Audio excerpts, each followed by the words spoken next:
ঘটনা তো একটা গোটায় ফেলাইছি ভাই, মারাত্মক ঘটনা। আসলে বিষয়টা হয়েছে এখানে কি, আমাদের এলাকার ভিতরে একটা ছেলে একটা মেয়ে ঢুকছে। তারা একটু অন্যরকম কাজ করতেছিল, আর নন একটা মেয়ে একটা ছেলে চিনি না আর কি।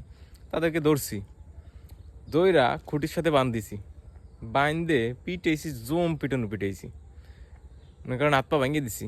এলাকার যত ভাই ব্রাদার্স ছিল সবাই মিলে আর কি। তারপর খুঁটির সাথে তো বান্ধা রয়েছে, এলাকার সবাই এক জায়গা হয়ে গেছে মনে করেন।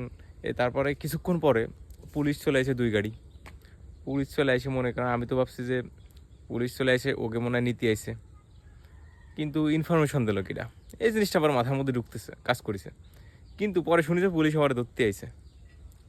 পরে তো আমি অবাক, মানে আই এম তো অবাক। এবার এলাকার যত ভাই ব্রাদার আছে না, সবাইকে বললাম এই পুলিশ যেন আমার না নিয়ে যেতে পারে, সব করা ঘিরে ফেলাই। পুলিশ করারে ঘিরে ফেলাইছে, অমনি আমার স্বপ্নটা ভেঙে গেছে ভাই।